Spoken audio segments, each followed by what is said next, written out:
Nue Omay Villa, Colombia Nativa, informes, crónicas y reportajes de los pueblos indígenas. Bedá Cauyoy Pueraima, prensa titular.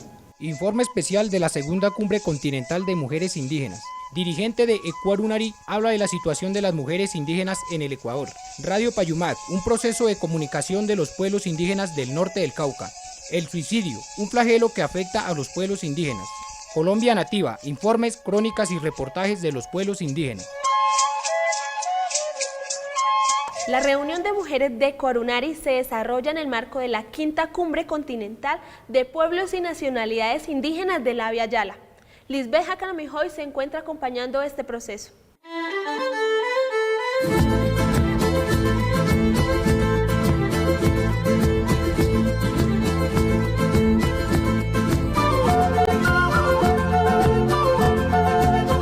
Mujeres indígenas delegadas de 9 países se encuentran para intercambiar, debatir y acordar caminos que conlleven al reconocimiento del quehacer de la mujer en espacios políticos y culturales de los pueblos. A mí me parece que este es un espacio de reflexión, de análisis, de proponer, de incidir, de que las mujeres indígenas del continente incidamos en el movimiento indígena de cada país, del continente. Entonces eso me parece que es un logro bastante importante en las mujeres indígenas. La queremos reconstituir, la forma de organización que teníamos ancestralmente, porque los raíces ancestrales hay que fortalecerlas. Realmente estamos de muchos gobernantes, estamos discriminados, estamos violando los derechos humanos, entonces de manera dignamente como pueblos indígenas queremos hacer respetar estos derechos. La necesidad de defender los derechos colectivos y derechos humanos de las mujeres es una tarea conjunta. La dualidad del pensamiento es primordial para pensar la igualdad y la equidad en los procesos de los pueblos indígenas. De los pueblos indígenas no existe por imparidad, siempre paridad. Miramos con doble ojo y el man también son doble, ¿no? El pie y la pacha también está marido, mujer, la pacha es hembra y la pacha es macho y el sol igualito. Entonces el Kunamaj está consagrado con la naturaleza, con la pacha. Nosotros como Kunamaj manejamos dualidad. La ausencia de políticas que favorezcan a las mujeres indígenas las congrega en 5 mesas de trabajo donde se debaten temas relacionados con derechos de las mujeres, modelos de desarrollo, violencia y acceso a la justicia, cosmovisión e identidad y comunicación propia e intercultural. El ejercicio de los derechos de las mujeres indígenas empieza desde conocer, exigir y empoderarnos desde nuestras propias vidas. Continuaremos trabajando en un modelo de desarrollo propio, continuar la reflexión continental desde los saberes indígenas, incluyendo la conservación, el cultivo de nuestras semillas propias para la soberanía alimentaria. Estamos luchando en contra de un modelo capitalista, machista, patriarcal, el cual nos ha enajenado nuestras tierras y sobre todos esos procesos las mujeres hemos estado marginadas, hemos estado explotadas y seguimos siendo explotadas y todos los niveles de discriminación que se nos ha relegado principalmente a las mujeres indígenas, que somos discriminadas por ser indígenas, por ser mujeres y además por ser pobres. Estos espacios de encuentro permiten fortalecer los procesos organizativos internos, así como el papel de la mujer y su incidencia política. La tercera cumbre ojalá sea con la participación de las autoridades, de los presidentes de cada organización y que a nivel nacional los dirigentes nos acompañen, porque aquí las mujeres no estamos tratando solamente el tema de la mujer, hablar de los derechos humanos de los pueblos indígenas desde todos, hombres y mujeres. Tenemos que unirnos todos, ¿no? Tenemos que unirnos todos, realmente las mujeres a nivel Abya Yala. Tenemos fronteras, como por ejemplo el cóndor, cuando vuela no hay fronteras para el cóndor, no vuela, así tenemos que ser los pueblos indígenas, tenemos que volar de un lado a otro lado, no tiene que haber fronteras, y tenemos que reconstituir nuestro Abya Yala, y todos los pueblos indígenas tenemos que unirnos, y justo como yo decía hace rato, para buscar un bienestar, ¿no? Un vivir bien, ¿no? Tras soportar históricamente el conflicto armado en Colombia, hoy se habla del fortalecimiento de un acuerdo de paz en La Habana, Cuba. El conflicto armado en Colombia por fin parece llegar a acuerdos de paz entre el gobierno y las FARC. Un diálogo que comenzó el 8 de octubre de 2012 ya ha generado los primeros acuerdos donde se empieza a hablar de los efectos del postconflicto.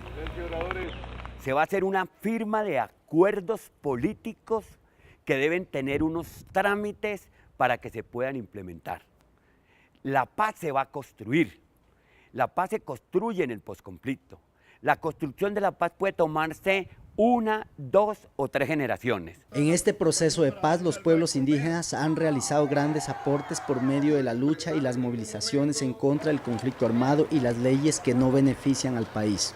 Seguramente las comunidades indígenas van a tener que seguir peleando contra los TLC. Van a tener que seguir, como lo han hecho, peleando contra el conflicto armado.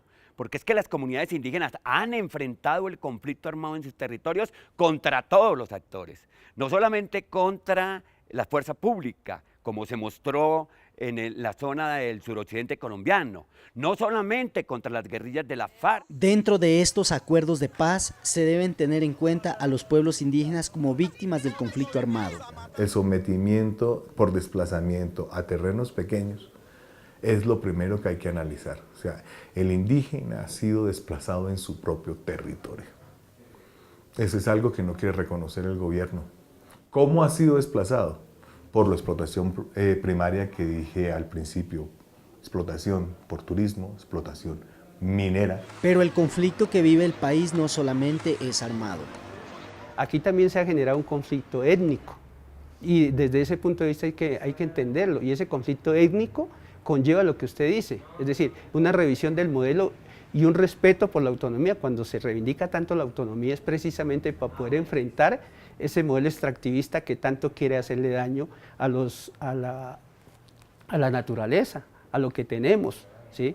Porque hay una visión, una modernización que quiere acabar, ¿sí?, con lo que hoy tenemos, porque se lo quiere llevar o lo quiere vender, el agua, la minería, la quieren volver pues el modelo de desarrollo, y eso afecta porque eso está en las comunidades indígenas. Entonces, por eso decía, es decir, todos los acuerdos y todo lo que se tiene que llevar a las regiones y se tiene que llevar a los territorios, porque es ahí donde se va la gran discusión, cómo se respeta la autonomía, cómo se respeta el territorio, ¿sí?, cómo se respeta la madre tierra.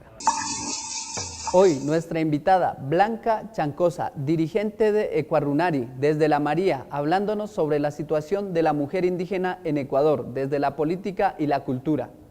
En el desarrollo de la segunda cumbre continental de mujeres indígenas de la Vía Yala, está también participando la lideresa Blanca Chancosa, quien hace parte del Consejo de Sabias de la organización Ecuarunari. Bienvenida a Colombia Nativa y cuéntenos cómo se ha dado desde su país el proceso de organización de las mujeres indígenas. Sabemos que en la historia de las mujeres, antes de los españoles, ¿no es cierto?, la mujer ocupaba un lugar fundamental, quizá como la base para el equilibrio y la armonización de las familias, y también era respetada y tenía su lugar las mujeres. Y es una lucha porque ha ido perdiendo ese lugar, esa visibilidad, especialmente esa visibilidad del papel de la mujer, y nos hemos estado relegando quizás a que las mujeres nos quedamos en casa como amas de casa, como esposas, como mamás, e invisibilizadas en su rol de líder, en su rol de político, social de la mujer. Quizá eso se ha estado invisibilizando. Cuando ha habido la minga en la comunidad, el trabajo de la comunidad, el trabajo colectivo, la mujer con los niños a la espalda, que les vamos llevando la comida. Si es que no estamos con la pala, se está preparando la comida y eso es para el mismo trabajo. Y si no, también cogemos la pala al igual que los hombres, ¿no es cierto? Sin embargo, jefe de familia, el hombre, y la mujer casi como que no cuenta su presencia. En las condiciones de trabajadoras, a la mujer se le reconocía siempre el salario menor que los hombres. ¿Cómo ha sido el proceso de formación con la Escuela Política Dolores Cacuango? La Escuela de Formación Dolores Cacuango nace, como decimos, de este proceso de fortalecer la organización de mujeres, fortalecer el liderazgo de las mujeres también, en los temas que no son solo de mujeres, sino, por ejemplo, sobre derechos a la tierra, la defensa de la tierra, los derechos colectivos, pero también los derechos particulares de las mujeres, como mujeres en el marco de los derechos colectivos. Dolores Cacuango era una mujer quichua, cayambi, que ella, siendo analfabeta, luchó, organizó a su pueblo para recuperar las tierras de la hacienda de ese entonces. Ella es la iniciadora, ¿no?, de las primeras escuelas bilingües de educación para alfabetizar a su pueblo, ¿no? Ella, en su condición de analfabeta, abrió la escuela bilingüe y con los militantes que sabían leer, fue organizando escuelas en diferentes comunidades, ¿no? Decía: el sol no es solo para los ricos, el sol no es solo para los mestizos ni los blancos, el sol es para los negros, para los cholos, para los indios, que nos cobija a todos el sol. Por tanto, decía, sin agachar la cabeza, nosotros tenemos que seguir todos por el mismo camino. Ya regresamos con Colombia Nativa.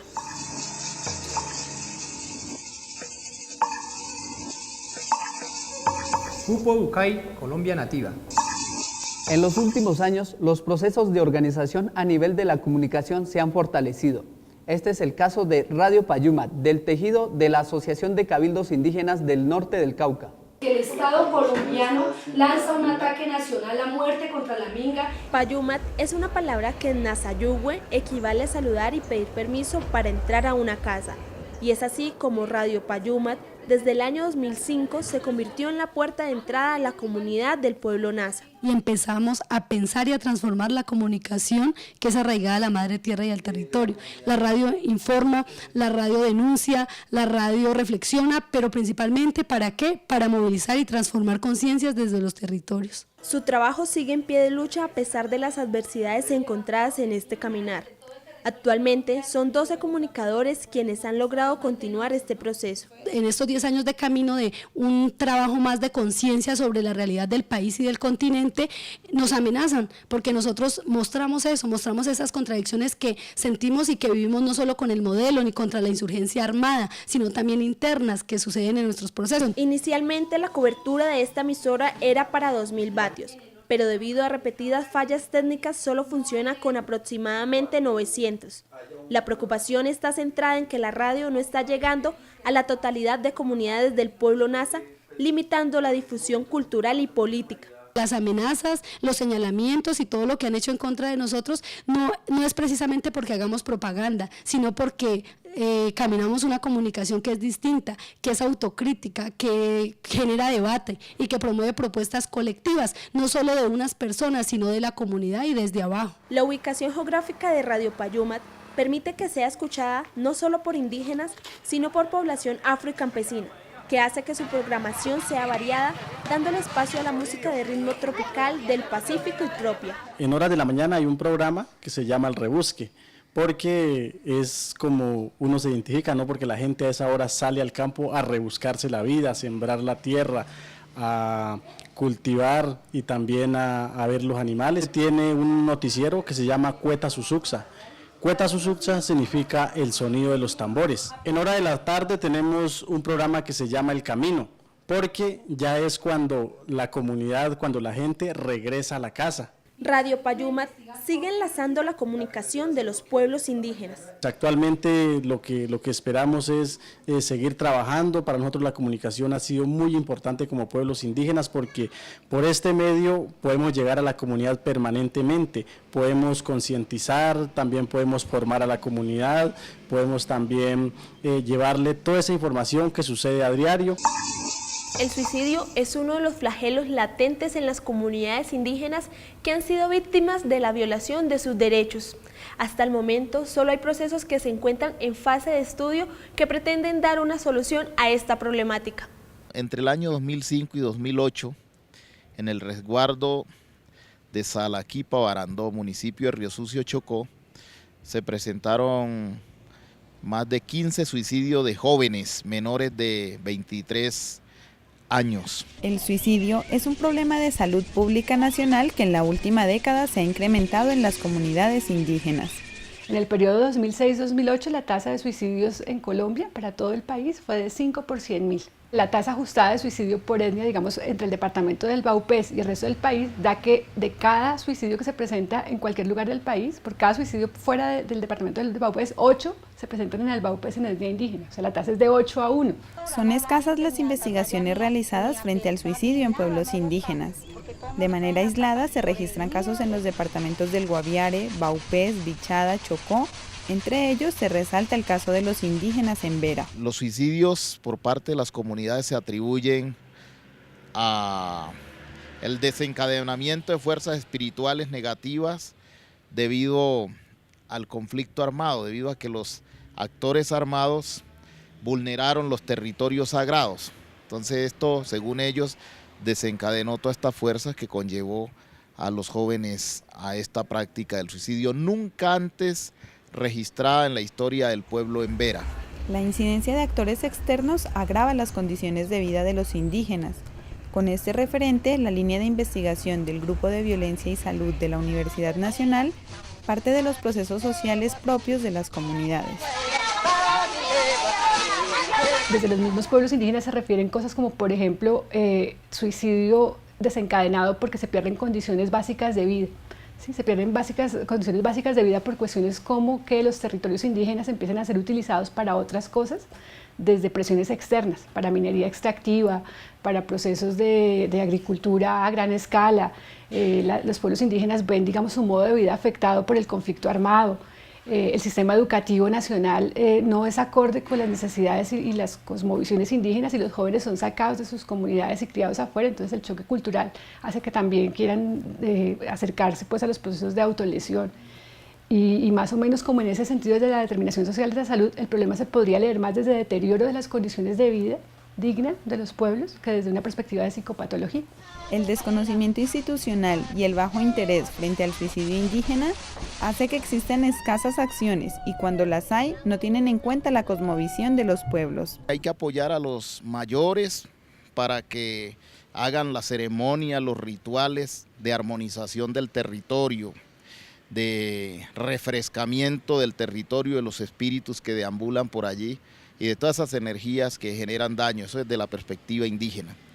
Y yo diría que eso tendría que estar acompañado de un trabajo psicosocial del Ministerio de Protección o cualquier otra entidad en materia de salud mental, porque tiene que ver con un problema de salud mental. Los casos de suicidio siguen presentándose en las comunidades indígenas sin que hayan políticas efectivas para la protección integral de los pueblos. El suicidio en los pueblos indígenas representa una amenaza para la pervivencia de los pueblos.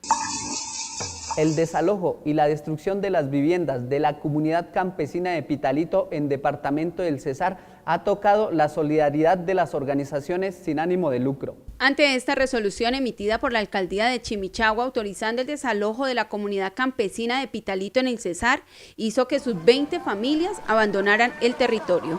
Este desalojo se hizo de una manera ilegal, según Gloria Silva, secretaria del Comité de Solidaridad con los Presos Políticos. Ha sido fundamental para la seguridad de la comunidad el acompañamiento físico de organizaciones internacionales, de organizaciones nacionales, de estudiantes, pasantes, que puedan desde sus propios conocimientos y desde su propia acción apoyar a la comunidad en el desarrollo, por ejemplo, de su proyecto de vida colectiva, que pasa por la construcción de un programa pedagógico para una educación propia, por la construcción de otra serie de actividades colectivas para solventar la subsistencia de todas las familias que se encuentran en la misma situación. Ahora estas familias se encuentran en hacinamiento y buscan la solidaridad de la sociedad. Nosotros hacemos un llamado amplio a que se sigan desplegando este tipo de acciones de solidaridad. Por un lado, poder enviar a la comunidad alimentos no perecederos, recursos, medicamentos, frazadas, etcétera, pues porque se encuentran sin vivienda, sin ningún tipo de recurso. Para atender al llamado de solidaridad, puede comunicarse a los teléfonos 243-6864 y 334-0651 en Bogotá.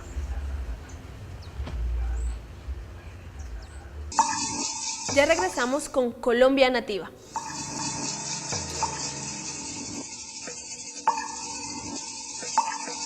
Pupo Ducay, Colombia Nativa. Seguimos con Blanca Chancosa, dirigente indígena de Cuarunari, quien desde la María Piendamó nos habla sobre la situación de las mujeres en Ecuador desde la cultura y la política. ¿Cómo ha sido este proceso en el marco de la discriminación y de lo que hemos vivido las mujeres para que haya mayor respeto y también mayor participación política en las organizaciones indígenas?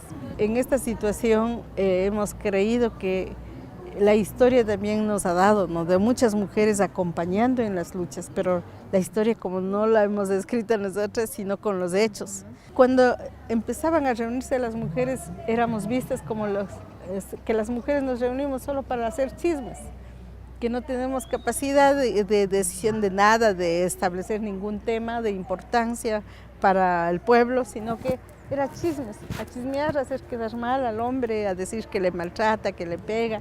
En el caso de Cuarunari en el Ecuador, como joven me integré en aquellos tiempos, mis 17 años, me integré al proceso y muy joven también asumí la presidencia nacional del movimiento indígena, a mis 23, 24 años, asumí la presidencia nacional del movimiento indígena en el Ecuador. Y decían, felices, pero decían, nuestra única mujer. Y ahí es cuando les planteamos, dijimos, bueno, ¿cómo que única mujer? Tenemos en la historia muchas mujeres que han dado su vida, han caído en la lucha de los pueblos, han defendido y han estado junto a hombres valiosos como Tupac Amaru, como Rumiñahui, y acaso que ha sido solo, siempre estuvo una mujer ahí al lado. Primera vez nos reunimos y los hombres no querían ni levantar, porque la condición era que en esta reunión de mujeres los hombres nos acompañaran, pero que los hombres, ellos no iban a intervenir, ¿no?, sino que iban a apoyar con los niños que íbamos llevando a las mujeres, atenderles de ellos a los niños, para que las mujeres tengamos todo el espacio y el tiempo para poder intervenir. El resultado es que ya tenemos más mujeres que están participando, pierden el miedo, ¿no? Y los espacios propios también que vayan siendo respetadas, pero aún nos falta mucho de caminar, aún nos falta todavía mucho porque las mujeres perdamos el miedo y comenzamos a abrir el espacio, ¿no? Falta, pero yo creo que vamos en ese camino. Pajaybicue en Colombia Nativa.